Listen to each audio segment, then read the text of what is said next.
नमस्कार, मैं वसंत रावल ज्योतिष विद्या ज्ञान चैनल के अंदर आज मैं आपको बताने आया हूं मेष लग्न की कुंडली के अंदर विदेश यात्रा के योग कैसे देखे जाते हैं।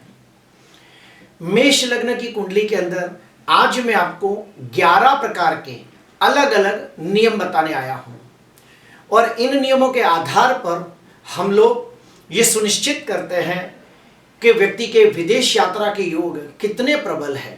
तो आइए शुरू करते हैं। अगर कुंडली के अंदर यहां पे 1 नंबर लिखा हो तो समझ जाना ये मेष लग्न की कुंडली है। विदेश यात्रा का अध्ययन करने के लिए हमें सबसे पहले 12वें भाव का अध्ययन करना होता है।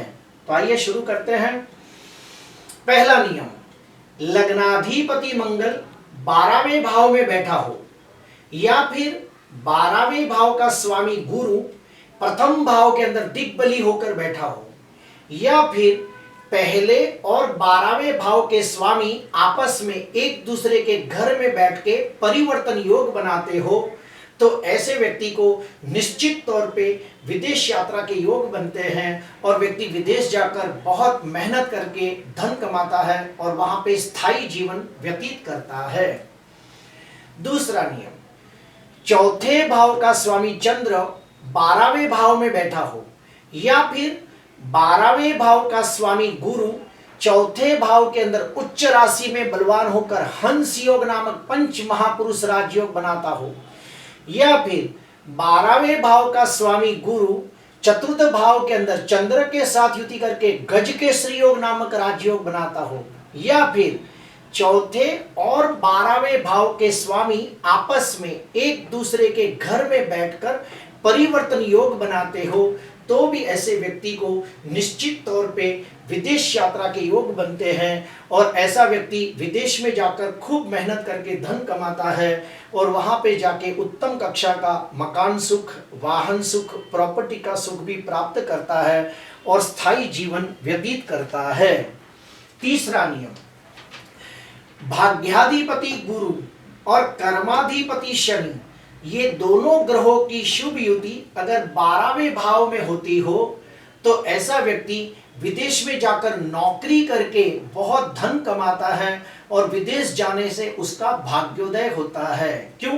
क्योंकि जो शनि है ये नौकरी कराने वाला ग्रह है, तो ऐसा व्यक्ति विदेश में जाकर नौकरी करके अपना भाग्योदय करता है।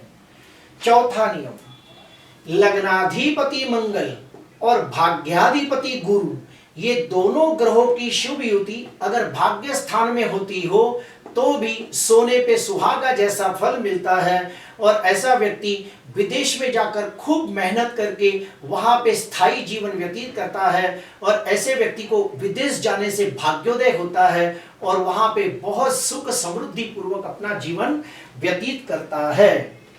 पांचवा नियम, सुखेश चंद्र और भाग्येश गुरु की शुभ युति। फिर से कहूंगा, सुखाधिपति चंद्र और भाग्याधिपति गुरु की शुभ युति अगर 12वें भाव में होती हो तो भी सोने पे सुहागा जैसा फल मिलता है और ऐसा व्यक्ति विदेश में जाकर बहुत मेहनत करता है और उसका भाग्योदय होता है और विदेश में जाकर धन कमा के वो व्यक्ति उत्तम कक्षा का मकान सुख, वाहन सुख और प्रॉपर्टी का सुख भी प्राप्त करता है। छठवां नियम, लग्नाधिपति मंगल, धनाधिपति शुक्र और सुखाधिपति चंद्र। फिर से कहूंगा, लग्नेश मंगल, धनेश शुक्र और सुखेश चंद्र ये तीनों ग्रहों की शुभ युति अगर 12वें भाव में होती हो तो भी ऐसे व्यक्ति को निश्चित तौर पर विदेश यात्रा के योग बनते हैं और व्यक्ति विदेश में जाकर खूब धन कमाता है और धन कमाने के बाद अपने लिए उत्तम कक्षा का मकान सुख, वाहन सुख, प्रॉपर्टी का सुख प्राप्त करता है और स्थायी जीवन व्यतीत करता है। सातवां नियम, लग्नेश मंगल, सुखेश चंद्र और पंचमेश सूर्य। लग्नेश, सुखेश और पंचमेश ये तीनों ग्रहों की शुभ युति अगर 12वें भाव में होती हो तो ऐसा व्यक्ति सबसे पहले वहां पर जाकर एजुकेशन हासिल करता है, बहुत मेहनत करके धन कमाता है और वहां पर जाकर अपने लिए उत्तम कक्षा का मकान सुख, वाहन सुख और प्रॉपर्टी का सुख प्राप्त करता है। 8वां नियम, लग्नाधिपति मंगल, पंचमाधिपति सूर्य और भाग्याधिपति गुरु यानी कि तीनों तीन त्रिकोण के स्वामी लग्नेश मंगल, पंचमेश सूर्य और भाग्येश गुरु, ये तीनों ग्रहों की शुभ युति अगर 12वें भाव में होती हो तो सोने पे सुहागा जैसा फल मिलता है। ऐसा व्यक्ति अपनी बुद्धि के द्वारा धन अर्जित करता है, विदेश जाकर उसका भाग्योदय होता है और व्यक्ति विदेश जाकर स्थायी जीवन व्यतीत करता है। 9वां नियम, लग्नाधिपति मंगल, चौथे भाव का स्वामी चंद्र और 10वें भाव का स्वामी शनि। फिर से बोलूंगा, लग्नेश मंगल, सुखेश चंद्र और कर्मेश शनि, ये तीनों ग्रहों की शुभ युति अगर 12वें भाव में होती हो तो सोने पे सुहागा जैसा फल मिलता है और ऐसा व्यक्ति विदेश में जाकर नौकरी करके खुद धन कमाता है और अपने लिए मकान, वाहन, प्रॉपर्टी वहां पे बसाता है, खरीदी करता है और स्थायी जीवन व्यतीत करता है। अगर उसमें भी अगर 12वें स्थान का मालिक गुरु पहले, चौथे और 9वें भाव में हो तो सोने पे सुहागा जैसा फल मिलता है। 10वां नियम, अगर जन्म कुंडली के अंदर लग्नेश मंगल, सुखेश चंद्र, कर्मेश शनि और भाग्येश गुरु, ये चारों ग्रहों की युति अगर 12वें भाव में होती हो तो भी सोने पे सुहागा जैसा फल मिलता है और व्यक्ति निश्चित तौर पे विदेश यात्रा के योग बार बार उसको होते हैं, विदेश जाकर स्थायी जीवन व्यतीत करता है, वहां पे जाके बहुत सारा धन कमाता है और अपने लिए मकान, वाहन, प्रॉपर्टी का सुख हासिल करता है। 11वां नियम ऐसा भी है कि लग्नेश, सुखेश, भाग्येश और कर्मेश अगर विदेश स्थान में बैठे हो और उसके ऊपर राहु की वक्री 5वीं, 7वीं या फिर 9वीं दृष्टि पड़ती हो तो भी ऐसे व्यक्ति को विदेश जाने से भाग्योदय होता है और बहुत धन कमाता है और स्थायी जीवन व्यतीत करता है। 11वां नियम, अगर जन्म कुंडली के अंदर चंद्र, शुक्र, गुरु या राहु उच्च राशि में बलवान होते हो और कहीं ना कहीं उनका संबंध 12वें भाव के स्वामी के साथ या 12वें भाव के साथ होता हो तो भी विदेश यात्रा के योग बनते हैं। विदेश यात्रा का अध्ययन करने के लिए हमें 5 से 6 स्थानों का खास अध्ययन करना होता है। सबसे पहला भाव यानी कि लग्न भाव यानी कि स्वयं, उसके बाद व्यक्ति विदेश जाकर कितना धन कमाएगा तो दूसरे और 12वें भाव का अध्ययन करना होता है। उसके बाद व्यक्ति विदेश में जाकर मकान, वाहन, प्रॉपर्टी बसाएगा या नहीं तो उसके लिए 12वें और चौथे भाव का कनेक्शन देखा जाता है। व्यक्ति का भाग्योदय विदेश जाने से होगा या नहीं इसके लिए 9वें और 12वें भाव का अध्ययन करना होता है।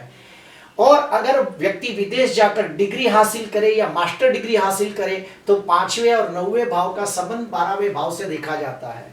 अभी हम लोग जानेंगे कि ये सारी बातों का फल कब मिलेगा। तो जो योग बनते हैं उन ग्रहों की महादशा, अंतरदशा, प्रत्यंतर दशा के अंदर विदेश जाने के योग बनते हैं। अभी मैं आपको उसके उपाय बताऊंगा कि मेष लग्न के जातकों को अगर विदेश जाने में विघ्न आते हो, अड़चने, रुकावटें आती हो तो कौन से उपाय करें। पहला, भाग्याधिपति गुरु का रत्न 5 से 7 कैरेट का धारण करें। नंबर 2, अपने वजन का 5 से 7 गुना अनाज बुधवार या अमावस्या के दिन अनाथ आश्रम में जाके दान करें या फिर पका के खिलाएं। तीसरा, शुक्रवार के दिन पक्षियों को दाना खिलाएं। चौथा, विदेश लेके जाने वाला ग्रह राहु है तो ओम रीम राहुवे नमः, ओम रीम राहुवे नमः ये मंत्र का 72,000 बार जाप करें और फिर उसका दशांश होम करें और राहु को प्रसन्न करें ताकि विदेश जाने में जो भी रुकावटें हो वो दूर हो। आखिरी, ओम सम शनीश्वराय नमः, ओम सम शनीश्वराय नमः ये मंत्र का 92,000 जाप करें और फिर उसका दशांश होम करें। कुछ विद्वानों का यह भी कहना है कि अगर चौथे भाव के अंदर पाप ग्रह बैठे हो या चौथे भाव के ऊपर पाप ग्रहों की दृष्टि हो तो व्यक्ति जन्म स्थान से दूर जाता है। यह भी नियम एक बहुत ही सचोट नियम है। प्रिय दर्शकों, आज के लिए बस इतना ही। आपको अच्छा लगा हो तो जरूर लाइक करना, सब्सक्राइब करना। नमस्कार।